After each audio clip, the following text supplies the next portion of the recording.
Querido Jesus, lerei agora as páginas da tua vida, que elas me levem a te amar cada vez mais e que tuas palavras firam o meu coração e me levem a mudar de vida. Hoje é festa de Santo Alberto Magno. O evangelho de hoje é o evangelho de São Lucas, capítulo 17, versículos 11 a 19. Aconteceu que, caminhando para Jerusalém, Jesus passava entre a Samaria e a Galileia. Quando estava para entrar num povoado, 10 leprosos vieram ao seu encontro. Pararam à distância e gritaram: Jesus, mestre, tem compaixão de nós. Ao vê-los, Jesus disse: Ide apresentar-vos aos sacerdotes. Enquanto caminhavam, aconteceu que ficaram curados. Um deles, ao perceber que estava curado, voltou glorificando a Deus em alta voz. Atirou-se aos pés de Jesus, com o rosto por terra, e lhe agradeceu. E este era um samaritano. Então Jesus lhe perguntou: Não foram 10 os curados? E os outros 9, onde estão? Não houve quem voltasse para dar glória a Deus, a não ser este estrangeiro? E disse-lhe: Levanta-te e vai, tua fé te salvou. Palavra da salvação, glória a vós, Senhor.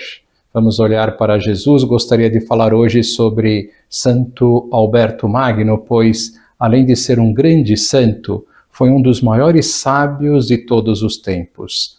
Teve como discípulo nada mais, nada menos do que São Tomás de Aquino. Vejamos um vídeo onde se narra brevemente a sua vida. Alberto nasceu em 1206 em Lauingen, na Baviera, e está entre os primeiros pensadores medievais a afirmar a autonomia da ciência e da filosofia em relação à teologia, pertencendo à poderosa e influente família Bolsat, na Alemanha. Além desses atributos, sua família era nobre, rica, cristã e tinha uma importante tradição militar. Alberto manifestou piedade religiosa desde a infância, uma educação primorosa e aguçada. Com apenas 16 anos, Alberto foi morar e estudar na Universidade de Pádua, Itália, uma cidade excelente de artes liberais, mas também em Bolonha e Veneza. Lá, confiou-se aos cuidados da Virgem Maria e dedicou-se aos estudos. Completou brilhantemente os estudos superiores, destacando-se em todas as ciências, porém tinha dificuldade em teologia. Na Itália, Alberto conheceu os padres dominicanos, a ordem dos pregadores, e percebeu que era aquela a sua estrada. Santo Alberto sentia-se chamado para a vida religiosa, porém quase desistiu porque tinha dificuldades no estudo da teologia. Ele só não desistiu porque Nossa Senhora o fez perseverar.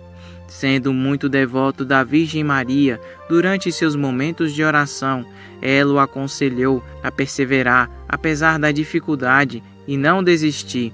Ele não desistiu e passou a perseguir a união entre ciência e fé. Ele dizia: minha intenção última está na ciência de Deus.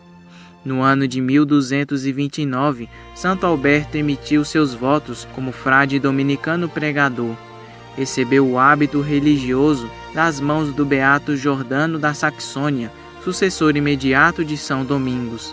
A partir daí, ensinou nos principais centros culturais da Europa, como Itália, França e Alemanha. Na cidade de Paris, sua sabedoria e carisma atraíram tantos alunos e discípulos que ele teve que dar aulas em praça pública. Era com efeito de origem nobre, mas ao contrário do discípulo São Tomás de Aquino, a família não se opôs a que ele vestisse o humilde hábito dos frades mendicantes. Santo Alberto é com razão aclamado como um dos maiores sábios de todos os tempos, dominando filosofia e teologia. Teve como discípulo, nessas matérias, São Tomás de Aquino, seu aluno mais talentoso, que o levou consigo quando a ordem o enviou novamente à colônia para dar início ao estudo teológico. Mas seu saber se estendia também às ciências naturais.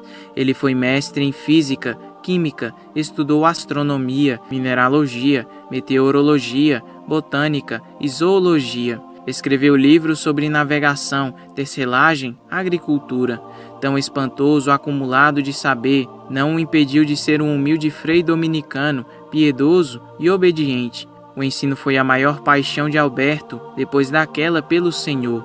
Em Colônia, junto com Tomás, conseguiu fazer grandes coisas, tanto que recebeu o apelido de Magno, isto é, grande. Ambos empreenderam o ambicioso projeto de comentar a obra de Dionísio, o Areopagita, e os escritos de Aristóteles sobre filosofia natural.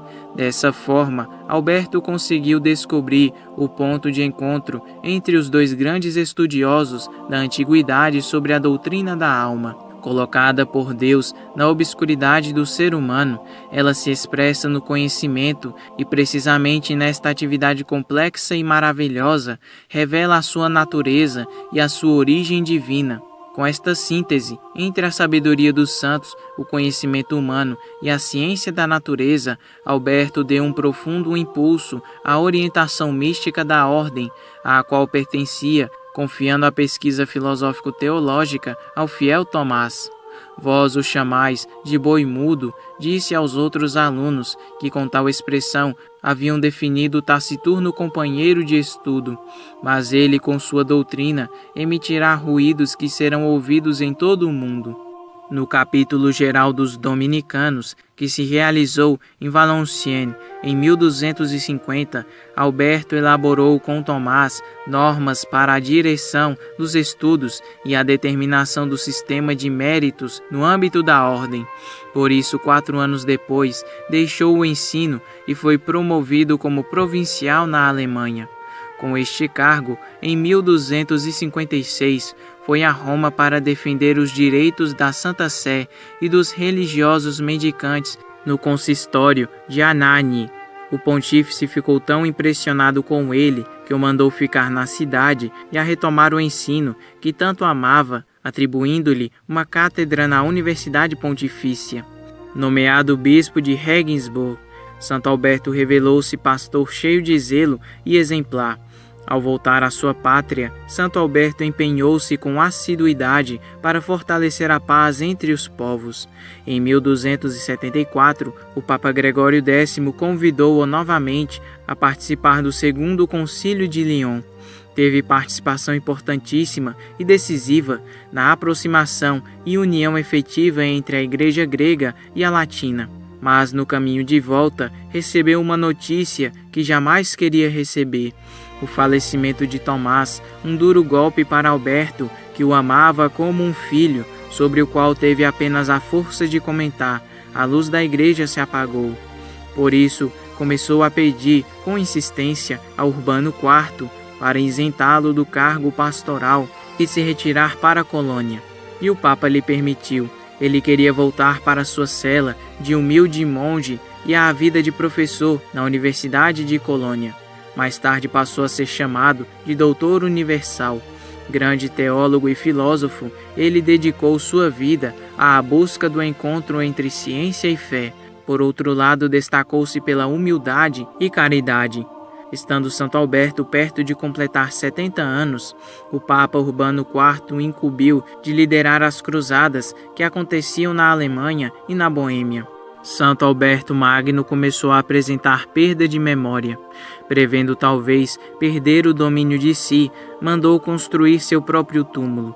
Desde então passou a rezar o ofício dos mortos diariamente, assim faleceu serenamente. Era o dia 15 de novembro de 1280. O Papa Pio XI celebrou sua canonização e deu a ele o título de doutor da Igreja em 1931. Em 1941, o Papa Pio XII deu a ele o título de padroeiro dos estudiosos das ciências naturais.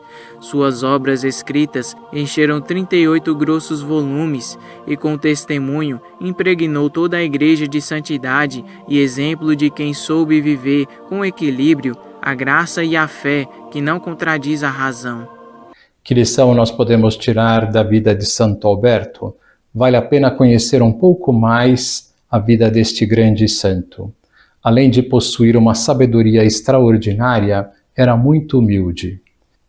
Como isso contrasta tanto com as pessoas que não sabem tanto assim e vivem de nariz empinado mostrando que sabem tudo. Santo Alberto Magno foi um santo sábio, humilde e muito devoto de Nossa Senhora, uma combinação perfeita. Cito algumas de suas frases famosas. Primeira, a força da alma deve ser empregada com vistas a atingir a perfeição do amor. Segunda, o bom da vida é contemplar a simplicidade das coisas e perceber que o simples é absolutamente magistral. Terceira, eu nunca saí para me misturar com o mundo sem perder algo de mim. Quarta, existem 3 gêneros de plenitude: a de um vaso que retém e não dá, a do canal que dá e não retém, a da fonte que cria, retém e dá. Agora vos dou a bênção para este dia. A bênção de Deus Todo-Poderoso, Pai, Filho e Espírito Santo, esteja sempre convosco e permaneça para sempre. Amém.